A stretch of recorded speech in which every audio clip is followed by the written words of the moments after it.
Hi, Micah. Since you guys aren't making your piano lesson today, I am just going to go over some stuff I want you to work on this week before your piano lesson next week. So I actually am going to have you work on two things in your technique and artistry book this week to warm you up with getting back into the swing of piano practicing. So the first is actually on page 10 and 11. It's working in the key of E minor. So this is going to be your straight technique where you're working on your scales, okay? I want you to do your E minor scale with your right hand and left hand in this first page on page 10, following the fingering and then paying attention to rhythm. Because even though this is a straight scale, it does play around a little bit with the rhythm. So what you want to do is you want to feel it's 4/4. So you want to feel your 4 beats steady. 1, 2, 3, 4, and then see whether you're playing a quarter note or an eighth note. Those are the two that are going to trick you, because when they alternate between quarter and eighth notes, you've got to think, okay, am I walking or am I running? And if you're a quarter note, you're just walking. 1, 2, 3, 4. But if you're an eighth note, you're running. You're going 1 and 2 and 3 and 4 and. But the beat stays steady the whole time. So here we go from the beginning. Walk, running, running, running, walk, running, running, running, running.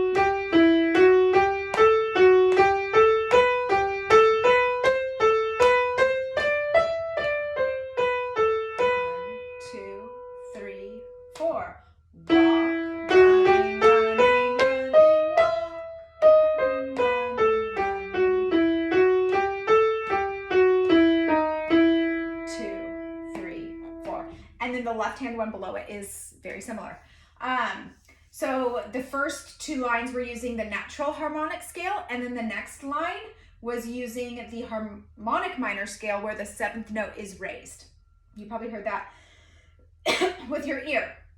And then on page 11, it's just using the chords, the primary triads. So those are the 3 most used chords in the key, in any key: the 1 chord, the 4 chord, and the 5 chord or 5/7 chord. And so you've done those in your chord progressions, which here's the chord progression for the key of E minor. Those are the chords you're going to be using on Rhythm Expo. And then again, same thing. Get your beat down, and then if it's a quarter note, remember you're just walking with the beat. And if they're eighth notes, then you're running, but the beat stays the same. So here we go. 1, 2, 3, 4. 1, 2, 3, 4. Here are my runnings. 2, 3, 4. 1, 2, 3, 4. 1, 2, 3, 4. I'm on measure 6. And coming up right here, you have a little tricky rhythm 1 triplet pop. So remember, triplets fit into a beat as well. So 1 triplet 3, 4. 1, 2, 3, 4. It's the rhythm for the last measure there. Okay, and then I'm also going to have you work on Nightfall. I'm not sure if you finished bel canto over the summer, but regardless, we're moving on to Nightfall. But Nightfall has the same idea where it is projecting a melody in one hand and the other hand is accompaniment. And in the case of Nightfall, even just looking at it, you can tell this right hand here is an accompaniment part. It's just playing chords. Those aren't very interesting to listen to on their own. The left hand has the pretty melody that is interesting to listen to. It's the part you would sing if the song had words. This song doesn't have words. But you can hear, I'll play the right hand. You can hear that doesn't sound like a song on its own, right? Okay, but then we add that left hand melody. So that's what I was just playing. That right hand harmony is going to be soft, but this left hand melody, when it comes in, it's going to be stronger because that is what we want to hear. 2, 3, 4.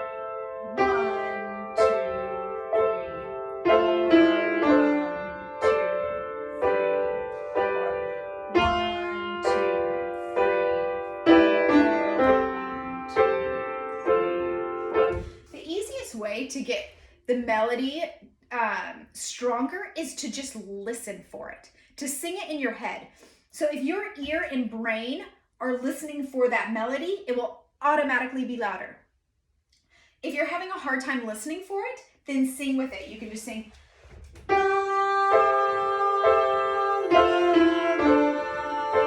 you can make up words like, I walk at night. Make up whatever words work for you. In fact, it might be fun to make up words for the melody to this song. But when you're just looking at it and just getting started, I want you to start with your left hand, the melody. So I want you to, again, think about your rhythm, 4/4, maybe write in the counts if you need to, or use your right hand as a guide because the right hand has those steady beats continually.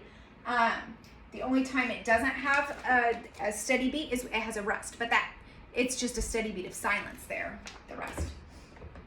So 1, 2, 3, 4, and 1. You see that pattern a lot, that rhythmic pattern.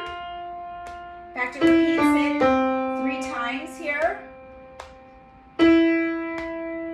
Now here the rhythm 1, 2, and 3, 4, and 1. It kind of condenses the notes and makes it sound like it's speeding up a little bit right there because the notes come closer together. Then in measure 10, you'll have your running notes. 1, 2, 3, 4, 1, 2, 3, 4, 1, 2, and 3, and 4, and 1, 2, 3, 4, 1. And there it sounds like it's slowing down, even though it's not, but it's because the notes are longer. So it's kind of, it builds intensity in measures 10, 11, 12, and then measure 13, it kind of backs off again. So after you learn that left hand melody and have the rhythm all nice, I want you to go ahead and do the right hand chords, learn the right hand chords. This song, as your ear has probably told you, is minor, and it's in the key of A minor, which is the relative of C major. So they are cousins, they use the same notes. They sound different though, because the notes come in, the half steps and whole steps are differently placed. So a C major scale sounds nice and happy because of the placement of the half steps and whole steps. So if I play the same notes, but just starting on A, has a different sound because of the placements of the half steps and whole steps. But regardless, they're cousins